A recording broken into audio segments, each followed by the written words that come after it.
خدا کی قسم ایک سنت کے مقابلے میں ہلاک ہونے کے لیے کافی ہے. ایک سنت کا مقابلہ نہیں کر سکتے, سارا باطل میں اجتماع ہو. جو ہر سمجھتے تھے اگر محمد صلی اللہ علیہ وسلم کے صرف انگلی کے اشارے سے, جو اشارہ نماز کی لائن کا نہیں, دعوت کی لائن کا نہیں, اشارہ صرف انگلی کا اشارہ اگر چاند کے 2 ٹکڑے کر سکتا ہے, تو جو اعمال عبادت کے اور دعوت کے آپ کے جسم سے ظاہر ہوئے ہیں ان اعمال کے اندر کتنی قوت ہوگی.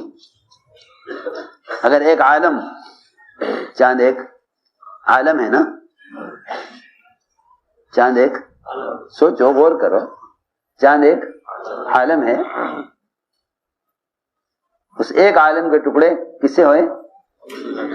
صرف انگلی کے اشارے سے. ہم سمجھتے تھے کہ اگر ایک عالم کے 2 ٹکڑے آپ کے عادت کی لائن کے اشارے سے ہو گئے, تو جو عبادت کی لائن میں اشہد ان لا الہ الا اللہ میں انگلی اٹھانے کا اشارہ ہے, اس میں قوت کتنی زیادہ ہوگی.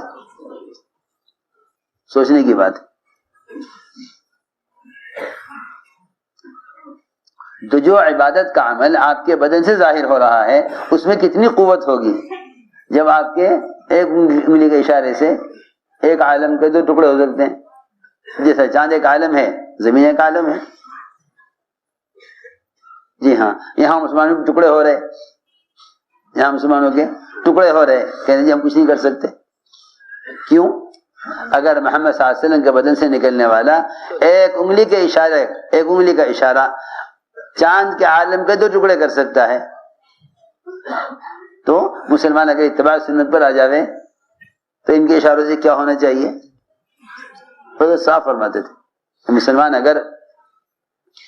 مسلمان اگر دعوت عبادت کو جمع کر لے سنت کے طریقے پر تو مسلمان مخدوم رہے گا, اور سارے اغیار اور سارا نظام کائنات اس کا لیے خادم بن کر رہے گا.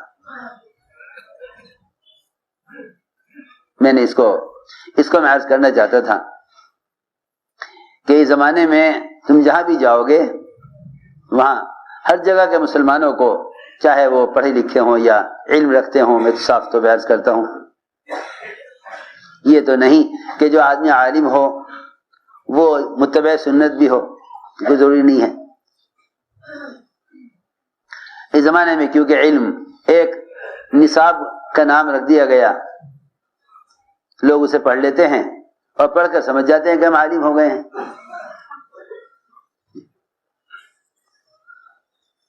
حالانکہ عالم تو وہی ہو سکتا ہے جس کے دل میں خلاف سنت طریقوں کی نفرت ہو اور سنتوں کی محبت ہو,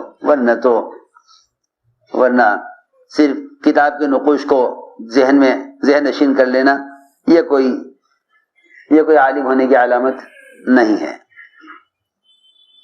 ہم نے عرض کیا کہ جب دعوت رواج پر آ گئی تو اذان جیسے اسلام کا شعار بھی ختم ہو گیا. بتاؤں, ہم گئے ایک ملک میں, عصر کی نماز کا وقت تھا, شاید مغرب کی نماز تھی, مسجد میں گئے, اذان ہوئی. اذان کے بعد ہم نے کہا مسجد کے مقتدیوں سے, جو لوگ تھے مسجد میں, کہ بھئی ہمیں مؤذن سے ملاقات کرنی ہے, مؤذن سے ملاقات کرنی. دل چاہتا ہے بھئی کہیں جاؤ کہیں تو وہاں کے امام صاحب سے, مؤذن سے, مسجد کے خادم سے ملاقات کرو. تو بھئی امام صاحب سے تو ملاقات ہو گئی, مؤذن سے ملاقات کرنی ہے. کہنے لگے کہیں باہر سے آئے ہو؟ کہتی باہر سے آئے. کہ اچھا, آپ کو معلوم نہیں یہاں پورے ملک کی مسجدوں میں کوئی مؤذن نہیں ہوتا. آپ کیسے کہہ رہے ہیں مؤذن نہیں؟ ابھی تو اذان سنیے. کہ یہ تو نیٹ سے اذان ہوتی ہے. سوچو. جی ہاں, کس سے اذان؟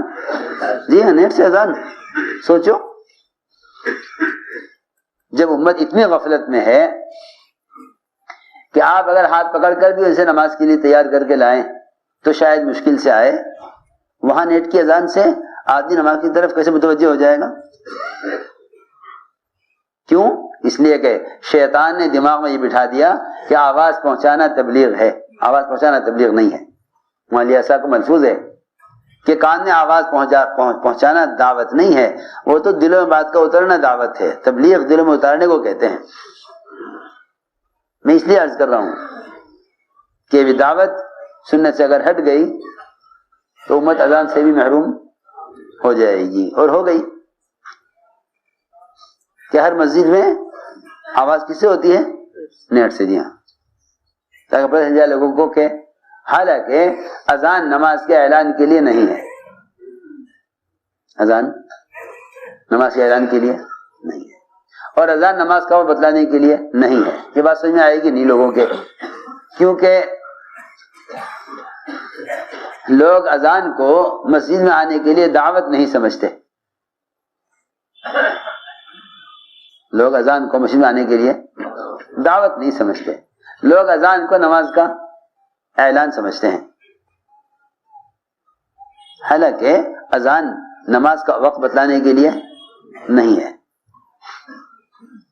اذان نماز کا وقت بتلانے کے لیے نہیں ہے، کیونکہ اوقات تو اللہ تعالی نے نماز کے ساتھ ہی دے دیے تھے. اذان تو بہت بعد میں آئی. اوقات دے دیے تھے نماز کے ساتھ. میری بات بہت توجہ چاہتی ہے.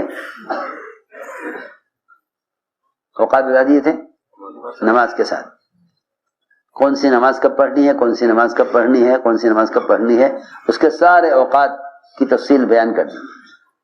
نماز ہوتی رہی ان اوقات پر، لیکن اذان بہت بعد میں آئی. معلوم ہو گیا کہ اذان وقت بتلانے کے لیے نہیں ہے. اذان تو مسجد میں بلانے کے لیے ہے. جی ہاں، اذان مسجد میں بلانے کے لیے ہے. اذا نودي للصلاة من يوم الجمعة فسعوا الى ذکر اللہ وذروا البیع.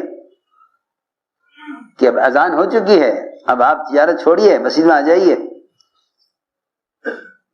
اور نماز ہو چکے تو آپ کو چاہیے کہ مسجد میں علم کے، قرآن کے، تفسیر کے حلقے میں بیٹھ جائیے، تاکہ نماز کے بعد علماء کے مجالس سے علم حاصل کریں.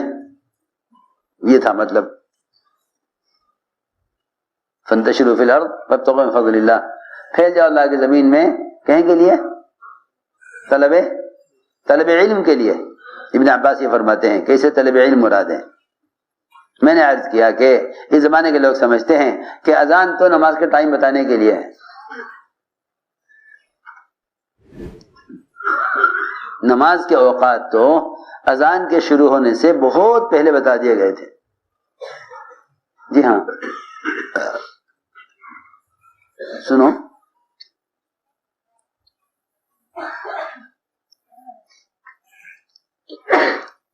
اس لیے ہم نے عرض کیا کہ دعوت کو سب سے پہلے سنت پر لاؤ.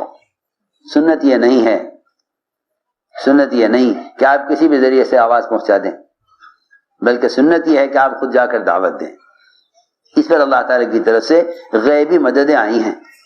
اس زمانے میں مسلمان غیبی نصرت اس لیے محروم ہے کہ دعوت پر نہیں ہے. وہ سمجھتے ہیں کہ کتابوں کے اندر دین موجود ہے، جسے پڑھنا ہے پڑھ لے. حالانکہ کتاب دعوت دینے کا طریقہ نہیں تھا. کتاب دعوت دینے کا طریقہ نہیں تھا. دعوت تو یہ ہے کہ آپ دوسروں کے پاس خود چل کر جائیں اور ان کو خود جا کر عمل پر آمادہ کریں. دعوت آمادہ کرنا ہے. دعوت آمادہ کرنے کا نام دعوت ہے. نشر و اشاعت کا نام دعوت نہیں ہے.